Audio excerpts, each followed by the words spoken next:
سلامونه او نیکې هیلې د نن ماښام نیوز باکس مو هرکلی کوم.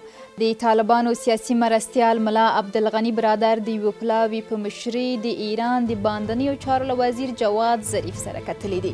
د طالبانو سیاسي ویان سهیل شاهین په یوه ټویټ کې لیکلي چې دا لیدنه پرون په تهران کې شوې چې پکې د ملا برادر په مشرۍ طالب پلاوي د ایران د باندنیو چارو له وزیر سره پر افغان سوله ژورې خبرې کړې دي.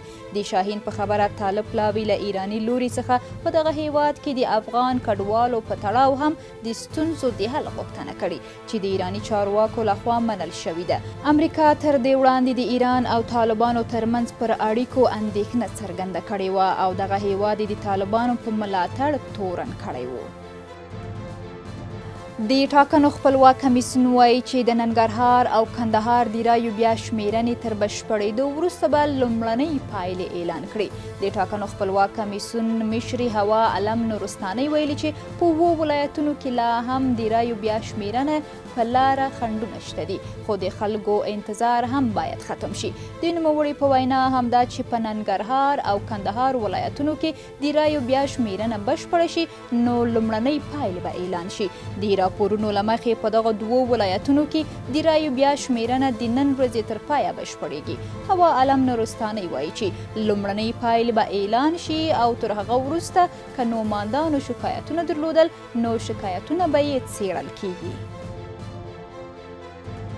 د ملي امنیت عمومي ریاست د لوګر ولایت 2 تنه مدني فعالان موسی محمودي او احسان الله حمیدي د بشري حقوقو خپلواک کمیسیون ته سپارلي دي.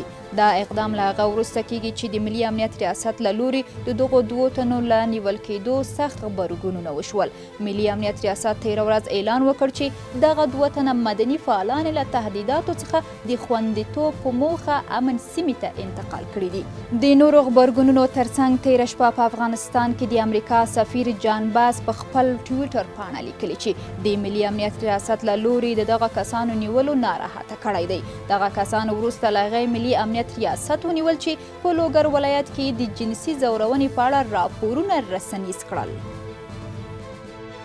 د هلمند په نادعلي ولسوالۍ کې چارواکو د ولس پوښتنو ته مخامخ ځوابونه وویل او د خپلو تیرو لاسته راوړنو حساب یې ورکړی. په دغه غونډه کې چارواکو ولس ته د دوی د ستونزو د حل ډاډ ورکړ. دا لومړی ځل دی چې په دې ولسوالۍ کې خلک له چارواکو سره مخامخ د خپلو حقونو غوښتنه کوي. د هلمند ولایت د نادعلي ولسوالۍ اوسیدونکو خپلې ستونزې په مستقیمه توګه له چارواکو سره شریکې کړې. د نادعلي ولسوالو ویل چې په دې ولسوالۍ کې همیشه د خلکو ستونزو ته په وخت رسیدګي شوې ده. نوموړي زیاته کړه چې دی او د ولسوالۍ ټول کارکوونکي هر وخت د خلکو ته د حساب ورکونې لپاره حاضر دي. په هره برخه کې وي نن تاسو ته جواب ویونکي وي، یعنې زما څخه یې نیولې بیا تر قمندان صاحب امنیت مدیر صاحب امنیت ملي مدیر صاحبانو مامور صاحبان ټول ستاسو د خدمت لپاره دي او همیشه به دوی تاسو ته حساب درکوي. د امنیه قمندان د امنیت د ټینګښت ډاډ څرګند کړ. نوموړي د خلکو له تیرو همکاریو مننه وکړه او له دوی وغوښتل چې په راتلونکي کې هم له امنیتي ځواکونو سره همکار پاتې شي. که پولیسو لیک کې خپل بچیان همکاري څه همکاري زه ضرورت لرم تا ما وایي دونه 200 زه په 200 نفر باندې زه دلته نه ناجر، زه په دغه ولس ناجر. دغه ولس چې زما شاته ولاړ ان شاء الله د هیڅ مشکل نه لرم. دا لومړی ځل دی چې د هلمند ولایت په نادعلي ولسوالۍ کې چارواکو ولس ته د خپلو کړنو حساب ورکړ او د دوی ستونزې او مشکلات یې له نږدې واورېدل. او له هیواده بهر هم د ترکیې دفاع وزارت خبر ورکوي چې د سوریې په راس العین ښار کې د یوه موټر بم برید په پایله کې 19 کسان ووژل شول او 10 تنه نور ټپیان شول. د راپورونو له مخې دغه موټر بم برید د کورد وسلوالو له لورې ترسره شوی دی چې په ترڅ کې یا د مرګ ژوبله اوښتې ده. بلخوا په بریټانیا کې د سوریې د بشري حقونو د څار بنسټ دغه برید تایید کړی او ویلي دي چې د یاد برید په پایله کې 11 کسان ووژل شوي دي. په البانیا کې د سختې زلزلې راوروسته تېره شپه هم د نړېدلو ودانیو ماتو ګوډو کې په ژوندي پاتې کسانو پسې لټون روان و. د دوشنبې په سهار وختي د زلزلې کې لږ تر لږه 23 کسان وژل شوي او تر 650 زیات نور ژوبل شوي دي. راپورونه وایي چې په ساحلي ښار دوریس او تومان ښارګوټي کې لا هم لسګونه کسان د نړېدلو ودانیو ماتو ګوډو لاندې بند پاتې دي. د نورو خبرونو د دوام لپاره هم زما همکار خالدې حمیدي سره اوسئ.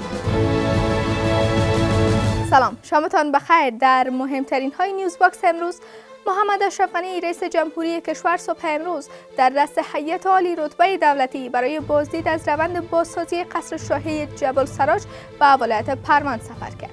وی در دیدار با مردم پروان گفت قصر شاهی جبل سراج به موزیم جهاد و مقاومت مردم افغانستان مبدل خواهد شد.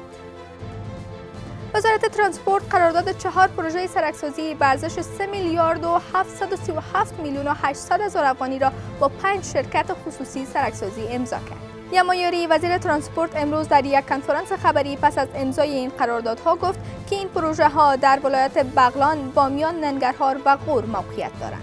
آقای یاری یکی از این پروژه ها را که جاده حلقوی بغلان بامیان می باشد بسیار با اهمیت دانست و گفت این پروژه پس از دیزاین به 6 بخش تقسیم شده است و می تواند بدیل برای گذرگاه سالنگ به حساب آید. بانک جهانی از کمک 52.5 میلیون دلار به منظور حمایت از پروژه گاز طبیعی و تولید انرژی شمال کشور خبر داده است.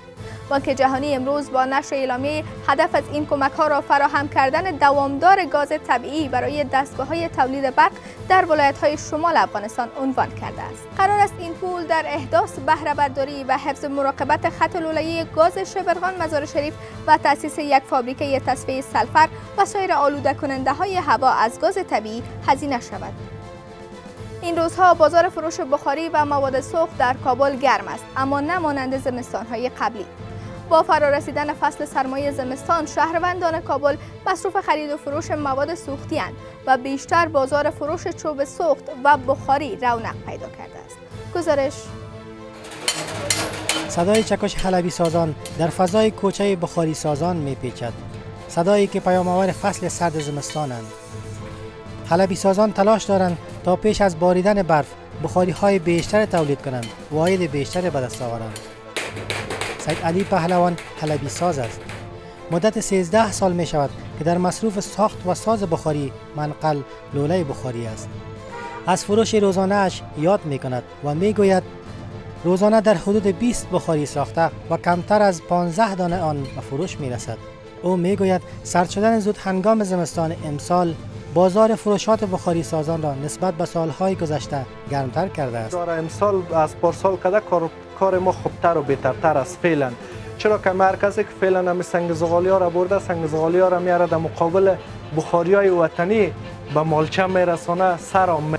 بیش از 3 سال است که بخاری های ترکی وارد بازار افغانستان شده که کار حلبی سازان داخلی را کمرنگ کرده. اما مسئولان اداره ملی حفاظت از محیط زیست پس از وارد شدن این بخاری ها وضعیت محیط زیست نگران کننده می‌خوانند.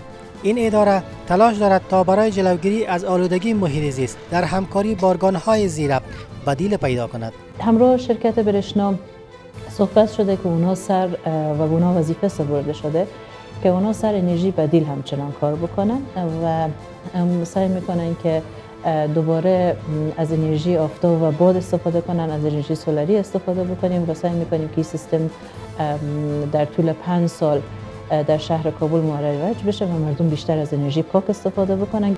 یکی از اساسی ترین مواد برای گرم کردن خانه ها چوب سوخت است. خانجان یک تن از چوب فروشان شهر کابل میگوید با دلیل سرد شدن آب و هوا متقاضیان خرید چوب سوخت بیشتر شده است. با گفته وی یک خروار چوب پوستدار بیش از 7000 افغانی و چوب بی پوست حدود 6700 افغانی به فروش میرسد. روزی 5 خروار یا 6 خروار به اصطلاح 3 خروار به اصطلاح فروش دیگه گاهی وقت زیادتر سودا می‌کنیم گاهی وقت کمتر سودا می‌کنیم. تهیه مواد سوخت زمستانی یکی از بزرگترین نگرانی‌های این فصل برای خانواده‌های فقیر در افغانستان است. حتی بیشتر ساکنان پایتخت برای گرم کردن خانه‌هایشان تا هنوز نتوانستند بخاری و مواد سوختشان را تهیه کنند. حسیب‌الله اسمتی، زاویه نیوز، کابل. کاهش شاگردان بیرون مرزی و خارجی برای تحصیل در امریکا سبب کاهش درآمد 11.8 بیلیون دلاری و 65,000 فرصت کاری از سال 2016 تا به حال در این کشور شده است. بر اساس ارزیابی‌های انجمن محصلین بین‌المللی و انجمن بین‌المللی آموزگاران حرفه‌ای از سال 2016 الی 2019 به دلیل مشکلات سیاسی، مشکلات ویزا، طی مراحل دشوار، بلند رفتن ارزش دلار در مقابل اسعار دیگر از جمله مشکلات است که سبب کاهش ثبت نام شاگردان خارجی برای تحصیل در امریکا شدند. ثبت نام محصلین بین‌المللی از سال 2018 و 2019 نزدیک به 0.9% کاهش یافته است که نظر به سال گذشته میلادی نزدیک به 6.6% کاهش پیدا کرده است. کاهش ثبت نام محصلین بین‌المللی برای تحصیل در امریکا سبب کاهش درآمد بسیار پوهنتون‌های این کشور شده است، طوری که تنها در پوهنتون کالیفرنیا بین سالهای 2006 الی 2019 بیش از 6.4 میلیون دلار کاهش درآمد گزارش شده است. این بود بسته نیوز باکس امروز. تا بعد، خدا نگهدار.